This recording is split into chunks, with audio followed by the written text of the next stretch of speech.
ভাই কি করেন? আর ভাই দেন না ভাই মসজিদে লাইন কাটাছি। ভাই আপনি মসজিদ লাইট কাটাছেন কি লিগে? আপনি মসজিদে 2 মাসের টাকা রয়ে গেছে গা, হন তোর টাকা পরিশোধ করেন নাই। ভাই আমি মসজিদে মুসল্লি ভাই অনেক কম টাকা দান করে ভাই। আপনি আমার 3 দিন সময় দেন ভাই, আমি 3 দিনের ভিতরে আপনার কারেন্ট বিল শোধ করে দিব। 2 মাসের টাকা 2 মাসের দেওয়া হলো না, আবার 3 কি শোধ করবেন? আমি বিদ্যুৎ চাকরি করি, আমি এত কিছু বুঝি না, আমি লাইন কাটা দিই। ভাই আল্লাহর ভয় করেন ভাই, লাইনে কাটেন না ভাই। যান লাইনে কাটাম না, আপনি 2 দিন সময় দিলাম, 2 দিন টাকা শোধ করে দিবেন। আমি সবাই গেলাম, না দিলে আমি লাইন কেটে দিলাম গা। ঠিক আছে ভাই, যান যান। আজকে সকালে বিদ্যুৎ অফিস থেকে আমাদের মসজিদের বিদ্যুৎ লাইন কাটার জন্য একজন লোক এসেছিল। আমরা যারা দান করতে যাই তারা একটু বেশি বেশি করে দান করার চেষ্টা করবেন, যাতে আমরা মসজিদের কারেন্ট বিল 2 দিনের ভিতরে পরিশোধ করতে পারি। ইনশাআল্লাহ আপনারা যারা দান করতে চান একটু বেশি বেশি করে দান করবেন।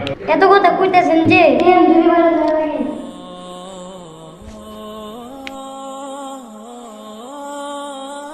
ইমাম সাহেব, মসজিদের ফান্ডে যে কত মাসে চাল ডাউল টাকা পয়সা কত দান করে টাকাটা করেন কি? আপনি তো জানেন এই মসজিদের মুসল্লিরা অত একটা দান খরচ করে না। আপনারা জানেন এই অবস্থায় যদি এখন যদি মসজিদে বিদ্যুৎ লাইন কেটে দেওয়া হয় তাহলে আপনাদের নামাজে যেমন অসুবিধা হবে তেমন ছাত্রছাত্রীদের পড়তে অসুবিধা হবে।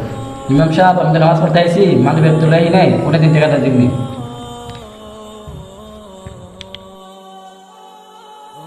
ভাই আপনি যদি কিছু টাকা দান করতেন তাহলে মসজিদের বিলটা পরিশোধ করা যেত। ইমাম সাহেব, আমার তো গত 7 দিন ধরে কোনো কাজ কাম নাই, আমার পরিবারেরও আমি টাকা পয়সা দিতে পারতেছি না, আমি এখন কোনো কিছু দিতে পারবো না। এলাকার মুসল্লিরা যদি টাকাটা দান না করে তাহলে কোন জায়গা থেকে টাকাটা আনা যায়?